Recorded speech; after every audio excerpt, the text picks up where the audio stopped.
I am so happy that you're able to join us for this extended interview. Make sure to visit theoffbeatlife.com. Again, that's theoffbeatlife.com to get more killer resources.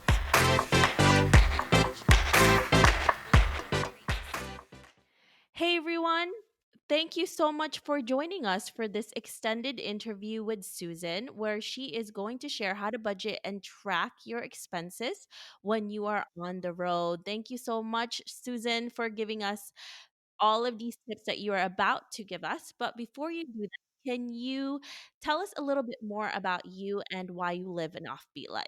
Hi, Debbie. Thank you. Yeah, so I've loved traveling for years. I've been a solo traveler for a long time, and I really got jealous of other people being out traveling for extended period of time.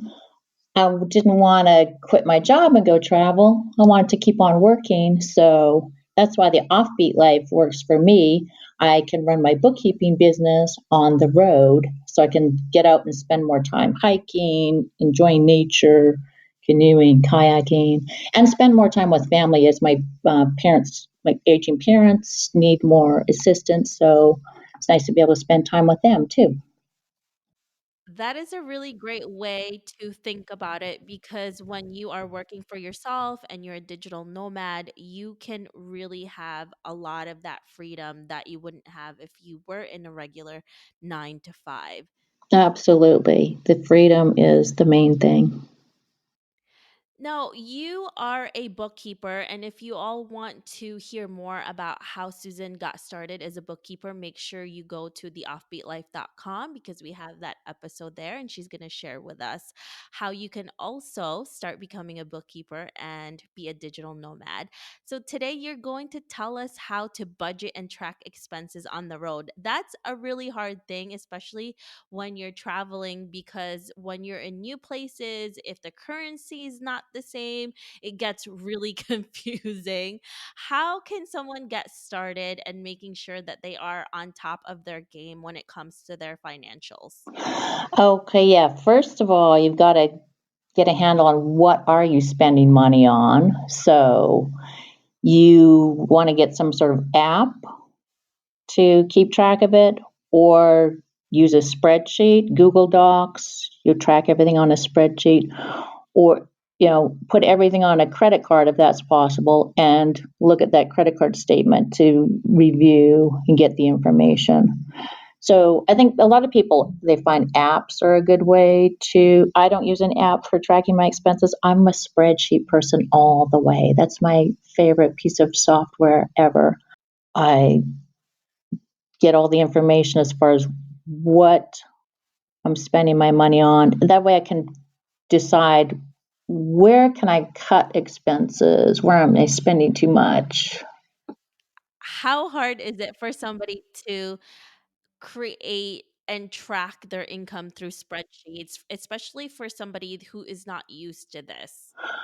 Well, here's the main thing is when you do a spreadsheet, I would just initially jot down in each row what your different type of expenses are. You've got your accommodation, you've got internet, meals and entertainment. That's usually the one with the most wiggle room.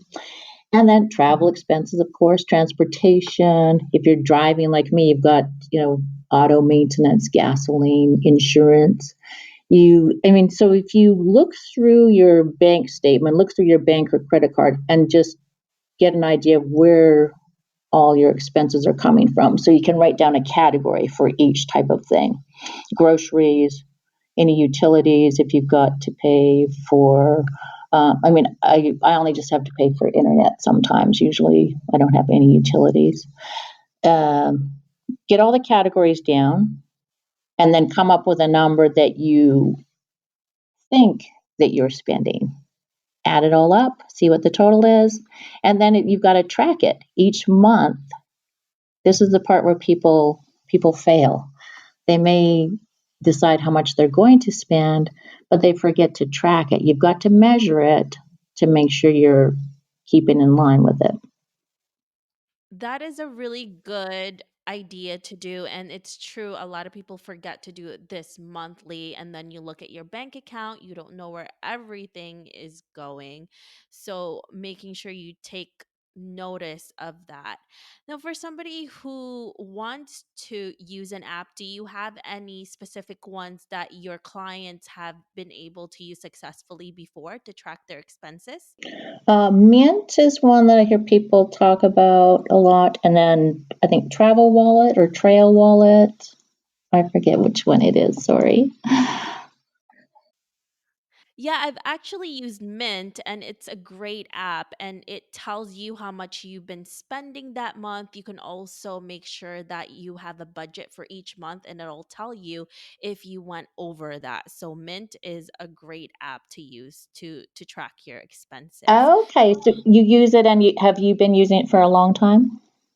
I've used it for, I believe, like 2 years or so, and it sends you an email every month. It depends on how many times you want them to send you emails, and it will tell you you've been spending too much on this. So it Nice. keeps you accountable for Yeah, sure. that's good. That's what some people really need, for sure. Yeah. Now, how can we reduce our cost when we're traveling on the road? Okay, the biggest cost for me is accommodation, followed by food and drink. I tend to like to go out and eat and drink and sample the local flavors. So, for accommodation, the biggest change I made to reduce cost was to stay in shared Airbnb experiences. So I was always just renting the whole apartment to myself and spending about up to around $1,500 per month. So that's a good chunk of money. I found shared accommodation in Lafayette, Louisiana for $600 a month. Then I made a deal with the guys and paid $450 when I came back again. So way cheaper, one third of the cost. Plus, I have people who, I've got that sense of community. I've got friends to hang out with and chat with as well. The other thing is the food and drink. If you're going to make your own meals, you're going to save a ton of money. So reduce the number of times you go out, look for the happy hour specials. That's always a great way to save some money and get out and meet people as well. And I think that's the main ones: the food, drink, accommodation, and then the splurges. You're going to, if you're saving money on your accommodation and your food and drink, then maybe you're going to splurge and take, you know, sign up for a 5 day kayaking trip, or go trekking somewhere and pay for that.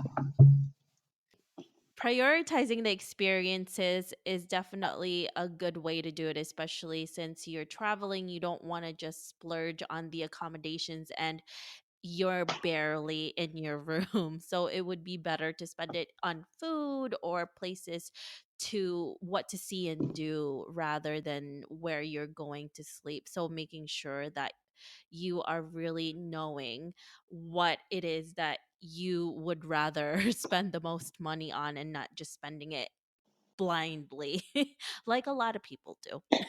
Yeah, I mean, you've got to, if you have a budget and you have a fixed amount of money you're allowed to spend each month, then you want to focus on those experiences that are going to bring you the most joy and the best lasting memories in your life.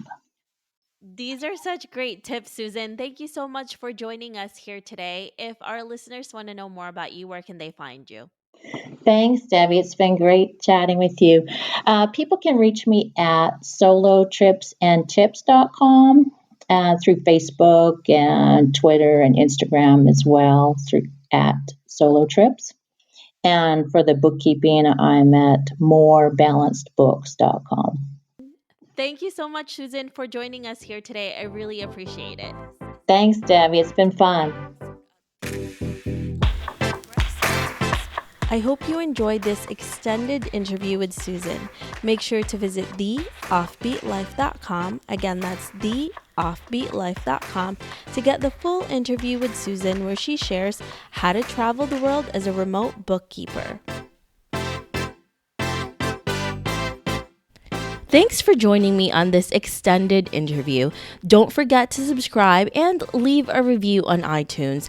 We can also chat some more on Facebook at The OB Life. I'll talk to you soon.